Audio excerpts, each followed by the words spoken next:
Avec lui, les murailles qui isolaient les appartements des épouses royales tombent. Les voiles s'entr'ouvrent, révélant au siècle futur, qui en seront pour toujours amoureux, la gracieuse figure de Néfertiti.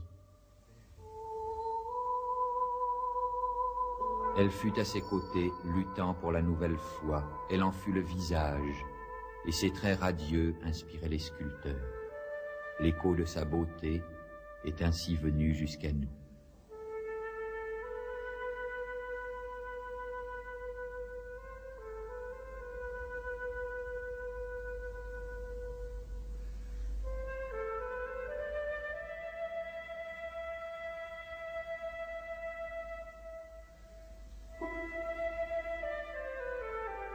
Ce ne fut qu'un passage. Le temps à peine d'une rose nommée Néfertiti.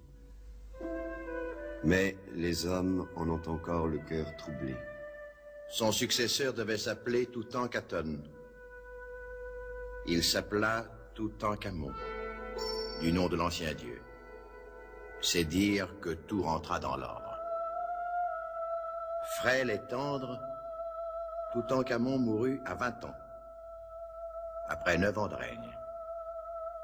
Mais 3000 ans de tombeau n'ont pu effacer son beau visage d'adolescent, ni altérer les trésors entassés dans son tombeau inachevé de la vallée des rois. Aujourd'hui, ils émerveillent les yeux du monde entier.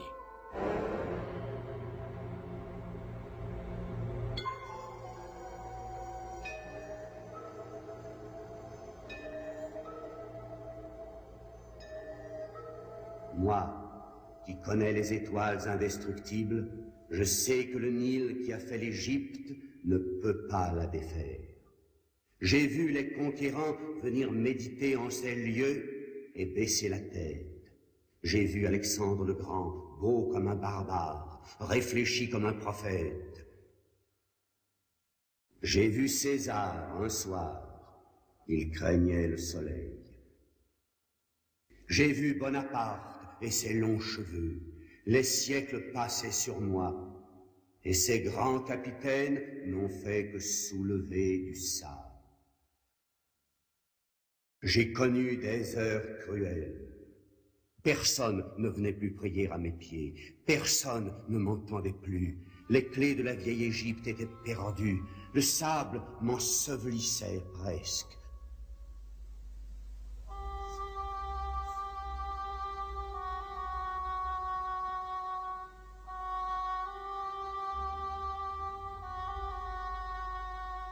Le miracle pourtant se produisit. En 1799, près de Rosette, un officier de Bonaparte trouva une pierre, une stèle sur laquelle était gravé un décret de Ptolémée, en grec et en hiéroglyphes. Encore fallait-il l'interpréter.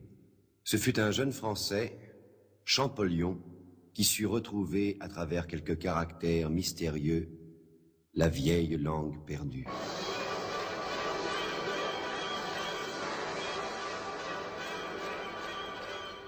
D'un seul coup, du fond des sépulcres jusqu'au faîte des pyramides, tous les hiéroglyphes se mirent à revivre. Échassiers, fleurs de lotus, poissons, lièvres, canards.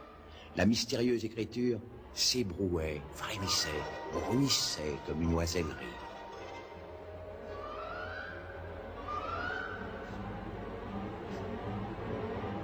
On eût dit qu'à l'appel de trompettes célestes, la vieille Égypte sortait de ses tombeaux, jeune, immortelle, et belle comme Néfertiti.